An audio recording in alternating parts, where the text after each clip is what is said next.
Hello everyone, we've got a nice forces on the inclined plane question here.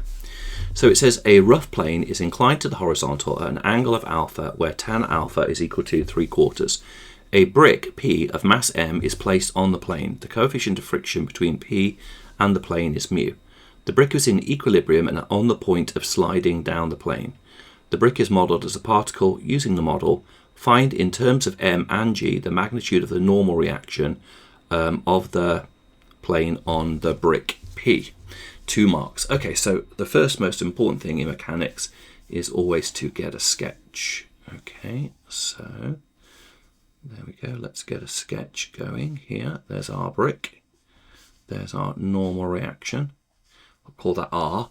Now, it's on the point of sliding down the plane. Okay, so the fact that it's on the point of sliding down the plane means that friction is going to be acting up the plane. Okay, so we've got the component of its weight kind of like pulling it down the plane, and we've got friction acting up the plane.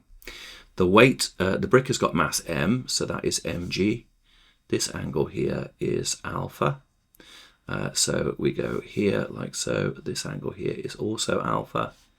Draw a little right angle triangle there like so. So that's our sketch representing the brick on the plane. So the normal reaction, we're going to resolve perpendicular to the plane. So when we do that, we're going to have R is going to equal mg cos alpha. Now the reason it's cosine, sometimes students get a little confused about this. This is the hypotenuse, that's the adjacent, and that's the opposite. Okay, so that's the hypotenuse there, adjacent and opposite. So it's going to be mg cosine alpha to get that force. Now let's see what else we're given. We're told that tan alpha is equal to 3/4. So there's our angle alpha, there's our right angle, there's our 3, there's our 4. So it's a 3, 4, 5 triangle. So we're going to have cosine is going to be adjacent over hypotenuse. So we're going to have that the normal reaction is going to be mg times by 4/5. So it's going to be 4 mg over 5.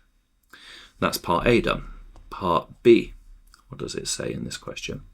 Show that mu is equal to 3/4. So I think if we resolve, I'm going to resolve down the plane, okay, because the brick is on the point of sliding down the plane.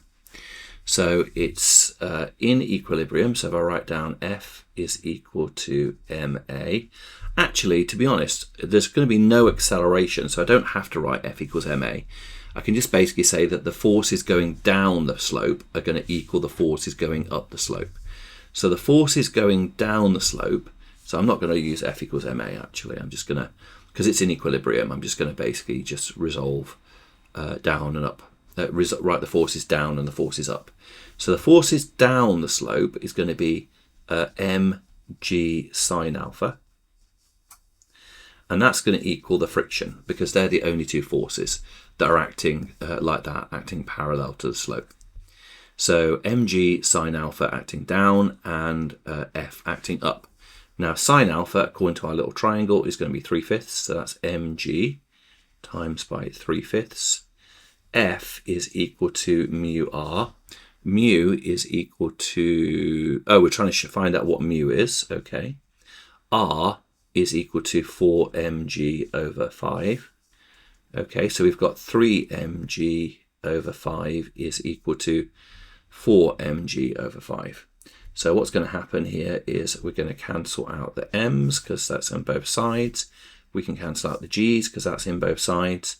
We can times both sides by 5, and then we can divide by 4. So that gives us that mu is equal to 3/4 as required. So that's part B done. That was worth 4 marks. That's really nice. Okay, so it's a nice question so far. Now I like these little bits that they're doing in this next bit of this question because they're quite thought-provoking. So it says the brick P is now removed from the plane and replaced by brick Q, which is much heavier.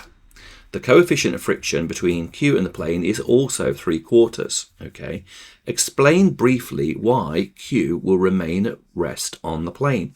What a nice thought-provoking question that is, because it seems sort of counterintuitive, doesn't it? Because you would imagine that a much heavier object is like gonna, because it's heavier, you sort of think to yourself, well, of course it's going to like slide down the plane now because it's heavier. However, when we consider our situation, let's imagine that we've got this much heavier brick here that is like Q. Let's imagine it's like 10 times heavier. Let's imagine it's like 10m heavy or something like that. So basically this here would be like, say, 10m or something, yeah? And then here, over here, when we got the normal reaction, we'd have 10m there as well. So that would be a 10 there. So you can see that basically, even if the brick was like 10 times heavier, it doesn't make any difference because the mass element cancels out on both sides of the equation. So whether or not it moves in equilibrium or whether it moves down the plane, in this situation is independent of the mass, okay, because the mass cancels out on both sides of this equation. So therefore, it is still going to remain in equilibrium. So what you could put is, it's basically going to remain in equilibrium because the mass element cancels out in the equation. Okay, so that's what we would put for part C. So for part C, we'll say that it will remain in equilibrium as the mass cancels in the equation. So something like that would be absolutely fine to get that mark. Now, really, I like that. It's only worth 1 mark, but really nice thought, something useful to think about. Brick Q is now projected with a speed of 0.5 meters per second down a line of greatest slope of the plane. Brick Q is modeled as a particle. Using the model, describe the motion of brick Q, giving a reason for your answer. And again, this is really good. I'm really glad that they've got this here because this is like goes to the heart of something absolutely fundamental in mechanics. So again, it's starting to move down the slope.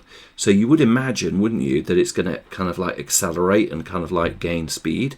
But actually what's going to happen is because of the way that the forces are all sort of balanced, if it's in motion, then there's going to be no acceleration because there's no net resultant force to cause there to be an acceleration. Okay, so what's going to happen is if Q is projected down the slope with a speed of 0.5 meters per second, then it's going to continue at 0.5 meters per second, okay, because the acceleration is going to equal 0, okay, because all the forces are in equilibrium.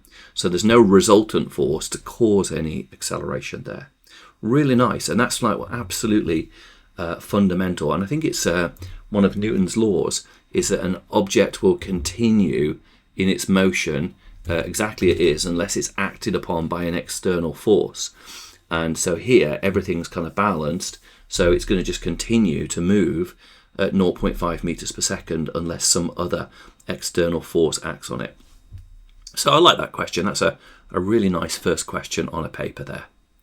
I hope you found that helpful. As always, remember, if you're finding these videos useful, if you could like and subscribe to the channel, that's going to help me keep on making more videos for you. And I will thank you for watching, and I'll see you in the next video.